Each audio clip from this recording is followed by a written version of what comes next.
हाय, सच बताना, आपने अपना फ़ोन कितनी देर पहले अनलॉक किया था? 10 मिनट पहले, 5 मिनट पहले या अभी 30 सेकंड्स पहले? अगर जवाब हाँ है, तो ये वीडियो आपके लिए है, क्योंकि शायद आपका ब्रेन अब आपके कंट्रोल में नहीं है। क्या आपका दिमाग हमेशा कुछ ना कुछ सोचता रहता है, पर आपको समझ नहीं आता क्या? आपको कुछ करने का मन नहीं करता और जब करता है तो फोकस नहीं होता। सच ये है कि प्रॉब्लम आप नहीं, आपका एनवायरनमेंट है। 2 महीने पहले मुझे भी लगता था कि मैं बस ओवरथिंक करता हूँ। जब तक मैंने अपना स्क्रीन टाइम नहीं देखा, तब समझ आया कि प्रॉब्लम कितनी सीरियस है। मेरे भी गोल्स बड़े थे, लेकिन मेरे फ़ोन एडिक्शन ने मेरी प्रोडक्टिविटी ज़ीरो कर दी थी और मैं थक गया था अपने एक्सक्यूज़ेस से। ये एक टर्निंग पॉइंट था मेरे लिए। मुझे एक क्वालिटी लाइफ चाहिए जहाँ ग्रोथ हो, ना कि बस अपनी ज़िंदगी फ़ोन स्क्रॉलिंग करते हुए वेस्ट कर दूँ। इसीलिए मैंने ये डिसाइड किया कि 7 दिनों के लिए मैं डिजिटल डिटॉक्स एक्सपेरिमेंट करूँगा। आज मेरा स्क्रीन टाइम 80% कम हो गया है। I feel healthy and more focused. अगर आप भी वही फील करते हैं जो मैं फील करता था, तो शायद ये वीडियो आपके लिए भी एक टर्निंग पॉइंट बन सकता है। इस वीडियो के एंड में मैं आपके साथ 5 इंपॉर्टेंट लेसन शेयर करूंगा जो इन 7 दिनों ने मुझे सिखाया। 7 डेज डिटॉक्स चैलेंज के 4 इंपॉर्टेंट रूल्स हैं। Rule number 1, no smartphones. मैंने डिसाइड किया कि अगले 7 दिन के लिए मैं अपने लाइफ से स्मार्टफोन को कंप्लीटली हटा दूंगा। सिर्फ कुछ ऐप डिलीट कर देने से प्रॉब्लम सॉल्व नहीं होती, मुझे टोटल सेपरेशन चाहिए था। यूनिवर्सिटी ऑफ शिकागो की एक स्टडी कहती है, सिर्फ आपके फोन का सेम रूम में होना भी आपके फोकस और थिंकिंग कैपेसिटी को 10% तक रिड्यूस कर देता है। सो मैंने अपने फोन से अपने सिम्स निकाले और फोन को ड्रॉयर में लॉक कर दिया। And I will be honest, मुझे इंस्टेंटली कुछ अजीब फील हुआ, जैसे कुछ मिसिंग हो। Rule number 2, emergency communications only. Obviously मुझे ये पता था कि एक डिफिकल्ट वीक होने वाला है। मेरा सारा काम, फैमिली, पेमेंट सब कुछ इस फोन से लिंक्ड है। सो मैंने अपने एक फ्रेंड से एक ओल्ड स्कूल कीपैड फ़ोन बोरो किया, जिसमें से बेसिक टेक्स्ट और कॉल्स पॉसिबल थे। उस छोटी सी डिवाइस को देखकर लगा कि पहले ज़िंदगी कितनी आसान थी, जब हर 10 मिनट में अपना फ़ोन चेक करना एक आम बात नहीं थी। Rule number 3, no screen substitution. ये सबसे इंपॉर्टेंट रूल था। मेरा गोल फ़ोन छोड़ना नहीं है, बल्कि अपने अंदर एक बिहेवियर चेंज लाना है। अगर मैं फ़ोन छोड़कर अपने कंप्यूटर या आईपैड पर वीडियो स्क्रॉलिंग करता, तो इस एक्सपेरिमेंट का कोई मतलब नहीं रहता। So no Netflix, no gaming and no Instagram. Even music भी सिर्फ तब जब काम से रिलेटेड हो। मैं कंप्यूटर सिर्फ एडिटिंग और ईमेल्स के लिए यूज़ करूंगा और काम खत्म होते ही स्क्रीन तुरंत बंद, क्योंकि डिसिप्लिन और डिस्ट्रैक्शंस एक साथ नहीं रह सकते। Rule number 4, boredom is medicine. मैंने डिसाइड किया कि मैं कॉन्शियसली बोर्ड रहूंगा। हम सब बोर्डम से दूर भागने की कोशिश करते हैं, जैसे ये कोई बीमारी है, लेकिन रिसर्च कहती है कि बोर्डम न्यूरोप्लास्टिसिटी को ट्रिगर करता है। मतलब जब आपका ब्रेन बोर्ड होता है, तब वो एक्चुअली रिपेयर मोड पर चला जाता है। बाय द वे, मैंने इस टॉपिक पर ऑलरेडी एक डिटेल वीडियो बनाई है, आप चाहे तो बाद में भी इसे देख सकते हैं। आज मेरा 21st डे है और ये बात मैं आपको 100% क्लैरिटी के साथ कह सकता हूँ कि मेरा रिलेशनशिप मेरे फ़ोन के साथ कम्प्लीटली बदल चुका है। मेरा पीस ऑफ माइंड, मेरा फोकस, मेरी मेमोरी, सब कुछ रिसेट हो गई है। आगे जो मैं रिजल्ट्स आपको दिखाने वाला हूँ, अगर आप ये समझ गए, तो शायद आप अपना फ़ोन दोबारा यूज़ करने से पहले सोचेंगे ज़रूर।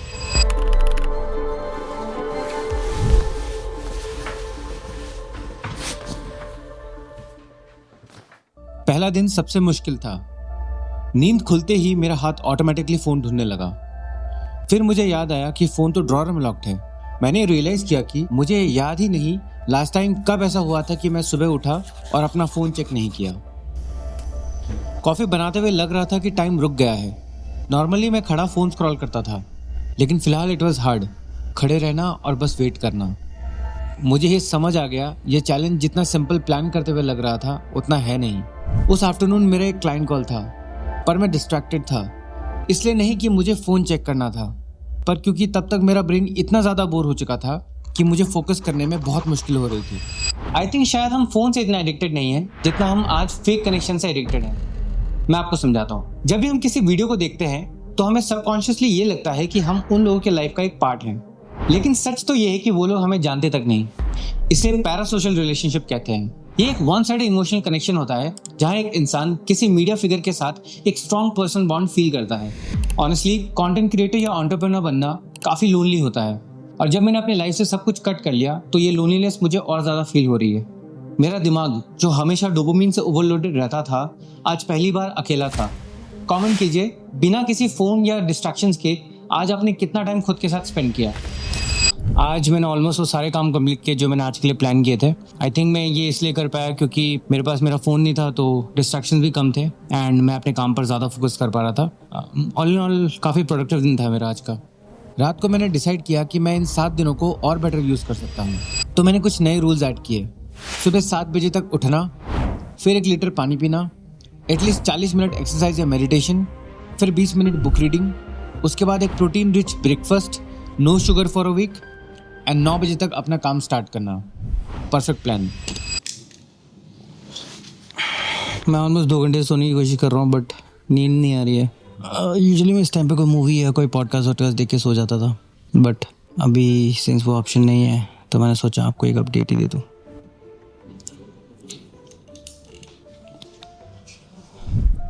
रात के ऑलमोस्ट 2 सवा 2 बज रहे हैं, पर नींद बिल्कुल भी नहीं आ रही है। आई डोंट नो कल का दिन कितना ज़्यादा मुश्किल होगा।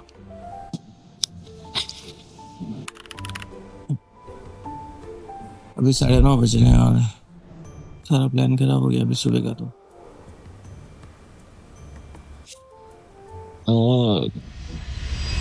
मैंने एक्सपेक्ट नहीं किया था, पर मेरा दूसरा दिन काफ़ी ख़राब था। मैं पूरा दिन बस टायर्ड और अनमोटिवेटेड फील कर रहा था। मैं बिल्कुल फोकस नहीं कर पा रहा था। सो मैं कॉफ़ी पीने बाहर चला गया। मैंने नोटिस किया कि सब लोग अपने फ़ोन्स पर बिजी थे, इनफैक्ट मेरा फ्रेंड भी। मुझे ऑनेस्टली उनको देखकर फोमो होने लगा। मैंने एक पॉइंट पर सोचा कि मैं इस एक्सपेरिमेंट को यहीं पर छोड़ दूं। मुझे भी डोपामिन चाहिए। फैक्ट ये है कि डोपामिन कोई टॉक्सिन नहीं है। डोपामिन हमारे ब्रेन का एक बहुत ही इंपॉर्टेंट न्यूरोट्रांसमीटर है, जो कि hard work, creativity, motivation, even happiness के लिए रिस्पॉन्सिबल होता है। प्रॉब्लम तब होती है जब डोपामिन का सोर्स गलत हो। सोशल मीडिया ओवरयूज से ब्रेन के डोपामिन रिसेप्टर्स डल हो जाते हैं, इसलिए मुझे विड्रॉल्स के सिम्टम्स फील हो रहे हैं, क्योंकि मेरा ब्रेन रिवायर हो रहा है। साइंस को समझने का यही फायदा है, आपको पेन में भी प्रोग्रेस दिखती है। मैंने अपनी कॉफ़ी ख़त्म की, घर वापस आया और अपने फ़ोन क्रेविंग्स को कंट्रोल किया। उस दिन मैं जल्दी सोने चला गया, बस एक थॉट साथ लेकर। असली डिटॉक्स शुरू होता है डे 2 से।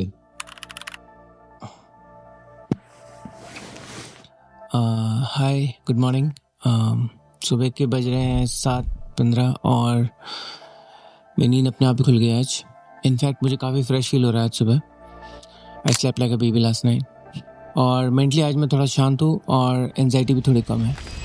मैंने अपनी सुबह के रूटीन के सारे चेकलिस्ट कंप्लीट किए और 9:30 तक काम पर भी बैठ गया। पहली बार फील हुआ शायद डिटॉक्स काम कर रहा है, लेकिन मेरा कॉन्फिडेंस बहुत जल्दी टूट गया। काम करते वक्त अचानक एक ऑकवर्ड साइलेंस फील हुआ, वही साइलेंस जिसमें आपके दिमाग में बहुत सारे थॉट्स एक साथ आने लगते हैं। मेरा ब्रेन लिटरली मुझे मैनिपुलेट कर रहा था, जैसे होता है कि जब कोई एडिक्ट ड्रग्स छोड़ने की कोशिश करता है। मुझे गुस्सा भी आ रहा था खुद पर कि ये कैसे पॉसिबल है कि एक डिवाइस मेरा इतना कंट्रोल ले सकता है। और फिर एक सच मुझे समझ आया, मैं बोर्ड नहीं हूँ, मैं बस अनकंफर्टेबल हूँ। एक्चुअली हम अपने इमोशन से दूर भागने के लिए फ़ोन यूज़ करते हैं। बोर्डम तो सिर्फ एक सिम्टम है, असली प्रॉब्लम यह है कि मैं अपने थॉट्स के साथ अकेले रहने की आदत खो चुका हूँ। हमारे थॉट्स चाहे कितने भी अनकंफर्टेबल हो, पर वही असली सिग्नल्स होते हैं जिससे हम अपनी लाइफ को समझते हैं। मैं कोई काम पोस्टपोन क्यों करता हूँ, मैं स्ट्रेस्ड क्यों रहता हूँ, मैं जेन्युइनली क्या फील करता हूँ। आपका फ़ोन इन सवालों को म्यूट कर देता है। क्रेविंग्स होने का मतलब ये नहीं होता कि आप वीक हो, इसका मतलब ये होता है कि आप हील हो रहे हो। आज का दिन बहुत कैओटिक था, लेकिन मैंने अपना फ़ोन नहीं उठाया, क्योंकि शायद क्लैरिटी फ़ोन डिलीट करने से नहीं, अपने थॉट्स को सुनने से आती है। और आज बहुत टाइम बाद मैंने खुद को सच में सुना। खुद से पूछिए और कमेंट कीजिए कि क्या आप अपने थॉट्स के साथ अकेले 10 मिनट बैठ सकते हैं। Hello, good morning. मैंने 2012 में फोटोग्राफी करना स्टार्ट किया था, बट आज मैं काफ़ी टाइम बाद लैंडस्केप फोटोग्राफी करने जा रहा हूँ। आज का प्लान ये है कि कोई म्यूज़िक नहीं है हमारे साथ, बस मैं और मेरे दोस्त, और हम सब नेचर में थोड़ा टाइम स्पेंड करेंगे।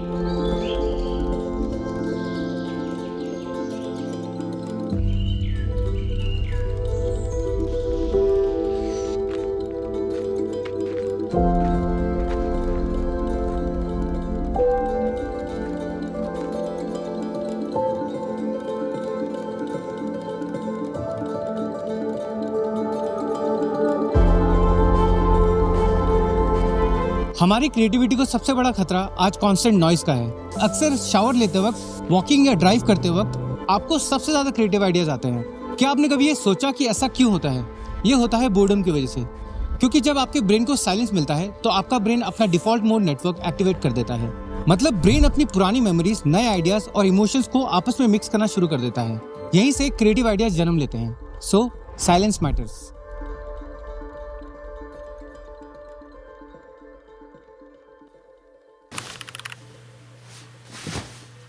हाय, गुड मॉर्निंग। आज मेरा 5th डे है इस एक्सपेरिमेंट को करते हुए और आज सुबह से टाइम काफ़ी स्लो फील हो रहा है मुझे। इनफैक्ट मेरा फोकस भी पहले से काफ़ी ज़्यादा बेटर हुआ है।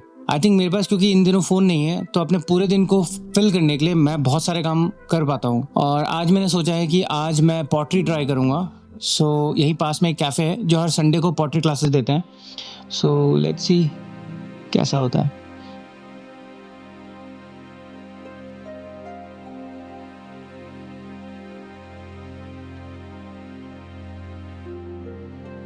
ऑल्दो मैं आज कुछ पॉटरी में बना तो नहीं पाया but the experience was very different. आप सबको कभी ना कभी पॉटरी ट्राई करनी चाहिए, आपको काफ़ी ज़्यादा शांति मिलती है पॉटरी करते वक्त।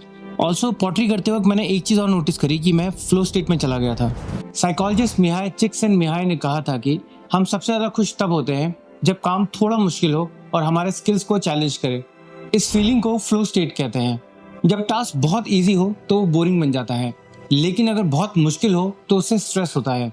इसीलिए डीप फोकस करने के लिए एक परफेक्ट बैलेंस जरूरी है। यूजुअली फ्लो स्टेट में एंटर करने के लिए 15 मिनट का टाइम लगता है, इसीलिए कोई भी काम शुरू करना सबसे ज्यादा मुश्किल होता है। इन दिनों स्मार्टफोन यूज ना करने की वजह से मुझे काफी ज्यादा प्रॉब्लम्स फेस करनी पड़ी है, जैसे यूपीआई पेमेंट्स या फिर गूगल मैप्स यूज ना कर पाना। स्पेशली गाड़ी चलाना विदाउट म्यूजिक सबसे ज्यादा बोरिंग लगता है, पर फिलहाल मेरे अंदर एक शांति है और मुझे ये पसंद है। आज मैंने सोचा क्योंकि मेरा फोकस पहले से बेटर है तो क्यों ना इसे टेस्ट किया जाए। सो आज मैंने अपना पूरा दिन डेडिकेट किया एक ऐसे प्रोजेक्ट को जिसे मैं महीनों से पोस्टपोन करता आ रहा था। ये एक साइड प्रोजेक्ट था जिसके लिए मुझे बहुत रिसर्च करना पड़ रहा था। क्योंकि इस बार डिस्ट्रैक्शंस नहीं थे, ये एक अच्छी अपॉर्चुनिटी थी। एंड जैसे ही मैं अपने डेस्क पर बैठा मैं एक डीप स्टेट में चला गया। इससे मुझे ये समझ आया कि डिस्ट्रैक्शन से सिर्फ आपका टाइम नहीं, आपका कॉन्फिडेंस भी सफ़र करता है। उस दिन शाम को मैंने अपने टेरेस पर इस ब्यूटीफुल सनसेट को देखते हुए बिताया।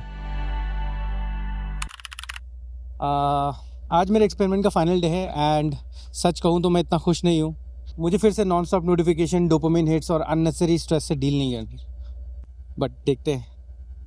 मैंने अपना फाइनल डे मोस्टली इसका फुल एडवांटेज लेने में स्पेंड किया। शाम को मैं पार्क चला गया, बस मैं और नेचर, कोई म्यूजिक नहीं। एंड रात को मैं और मेरी गर्लफ्रेंड डिनर के लिए गए। उस दिन हमने बहुत सी बातें की, no phones, no distractions, and वो कनेक्शन जेन्युइनली डीप और रियल था। आई थिंक इस डिटॉक्स का सबसे अंडररेटेड बेनिफिट यही है कि इससे आपके रिलेशनशिप्स ड्रामेटिकली इंप्रूव हो सकते हैं। सो काफ़ी मिक्स फीलिंग्स है मेरे अंदर इस वक्त, बट आई एम प्राउड जिस तरह से मैंने खुद को इस वीक मैनेज किया। इन 7 दिनों ने मेरे अंदर काफ़ी कुछ चेंज किया है, मेरे माइंडसेट को काफ़ी चेंज किया है। And I am scared also because मैं नहीं जानता कि कल जब मैं अपना फ़ोन यूज़ करना शुरू करूँगा वापस, तो क्या मैं सेम चीज़ें वापस रिपीट करूँगा। एंड ऑनेस्टली अब सवाल ये नहीं है कि क्या स्मार्टफोन्स एक प्रॉब्लम है, सवाल ये है कि अब मैं आगे क्या करना चूज करूँगा।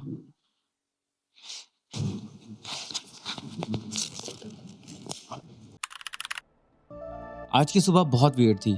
फोन स्विच ऑन करते ही एक सडन स्ट्रेस की फीलिंग महसूस हुई जब बहुत सारे नोटिफिकेशंस एक साथ बजने लगे। शायद मुझे बिना स्मार्टफोन के रहने की आदत हो रही है। मेरा स्क्रीन टाइम जो कि 5 से 6 घंटे का था वो अब ऑलमोस्ट 0 हो गया है। मतलब मैंने सिर्फ अपना स्मार्टफोन यूज नहीं करके इस हफ्ते अपने 40 घंटे ज्यादा सेव किए। ये किसी का फुल टाइम जॉब होता है। और जो पुराना फोन मेरे पास है ये हार्डली 5 से 10 मिनट यूज होता है। बट असली प्रूफ ये नहीं है कि मैंने अपना टाइम सेव किया। प्रूफ ये है कि मैंने उस टाइम का क्या किया।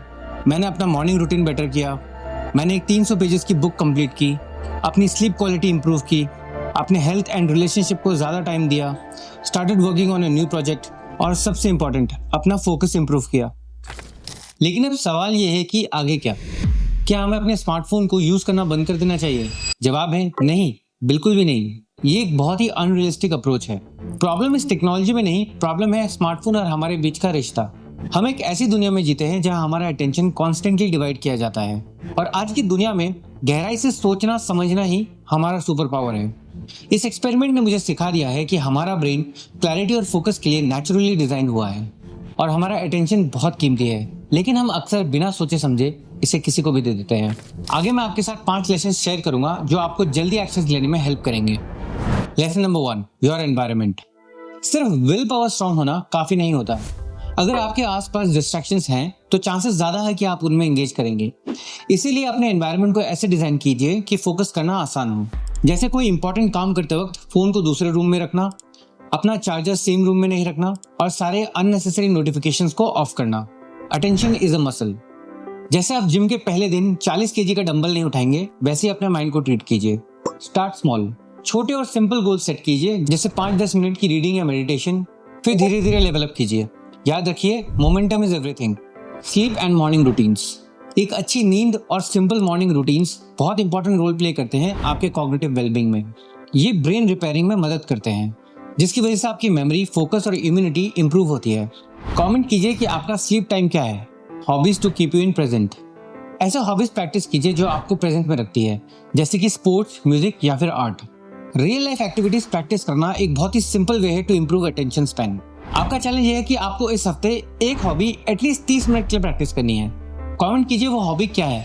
People are more important than phones. आपकी लाइफ, फैमिली और करियर सबसे ज्यादा इंपॉर्टेंट है। एक हेल्दी रिलेशनशिप आपके ब्रेन को सेफ्टी और बिलोंगिंग का सिग्नल देते हैं, जिससे स्ट्रेस कम होता है और फोकस नेचुरली इंप्रूव होता है। अटेंशन स्पैन को इंप्रूव करने के मैंने और भी तरीके इस वीडियो में डिटेल में एक्सप्लेन किए हैं। एक बार क्विकली रिकैप करते हैं। सबसे पहले अपने एनवायरनमेंट को फोकस के लिए डिजाइन कीजिए। दूसरा, अपने अटेंशन को किसी मसल की तरह प्रोग्रेसिवली ट्रेन कीजिए। थर्ड, अपने स्लीप टाइम और मॉर्निंग रूटीन्स को इंप्रूव कीजिए। Fourth, real life hobbies practice कीजिए जो आपको प्रेजेंट में रखती है। और लास्ट, खुद की लाइफ और रिलेशनशिप को अपने फोन से ज्यादा इंपॉर्टेंस दीजिए। कमेंट कीजिए वो क्या चेंजेस हैं जो आप अपनी लाइफ में लेके आएंगे, और एक कम्युनिटी की तरह एक दूसरे की हेल्प कीजिए अपने एक्सपीरियंसेस शेयर करके। मैं आज से अपना फोन दोबारा यूज करने जा रहा हूँ, लेकिन मेरे अंदर एक्चुअल में क्या बदलाव हुए हैं वो अभी कहना थोड़ा जल्दी होगा। मैं आपको अपना पर्सपेक्टिव कुछ दिन बाद दूंगा। आज मेरा 21st डे है और ये बात मैं आपको 100% क्लैरिटी के साथ कह सकता हूँ कि मेरा रिलेशनशिप मेरे फ़ोन के साथ कम्प्लीटली बदल चुका है। मैंने अपने फ़ोन में सारे नोटिफिकेशंस ऑफ कर दिए हैं except for WhatsApp, for text, and मेरे फ़ोन में कोई सोशल मीडिया ऐप नहीं है, सिर्फ यूट्यूब है, because YouTube is a part of my profession. मैं इनफैक्ट यूट्यूब सिर्फ लर्निंग के लिए ज़्यादा यूज़ करता हूँ रादर देन एंटरटेनमेंट। लेकिन इसके अलावा मैंने कुछ हार्ड चेंजेस भी किए हैं लाइफ में, जैसे कि मैं रात को सोने से पहले और सुबह उठने के बाद एटलीस्ट 60 मिनट्स तक फ़ोन को चेक नहीं करता। इनफैक्ट रात को मैं बुक्स पढ़ना ज़्यादा प्रेफर करता हूँ। लेकिन मेरे लिए सबसे सरप्राइजिंग बात यह है कि चेंज सिर्फ मेरे हैबिट्स में नहीं, चेंज मेरे सोचने के तरीके में आया है। मेरा पीस ऑफ माइंड, मेरा फोकस, मेरी मेमोरी, सब कुछ रिसेट हो गई है। एंड मीनवाइल मैंने लाइफ में छोटी छोटी चीज़ों को और ज़्यादा अप्रिशिएट करना शुरू कर दिया है, like this nature. It's so peaceful and I am so glad कि मैं ये एक्सपीरियंस आपके साथ शेयर कर पाया। Have a great day, thank you, and I will see you in the next one. Bye.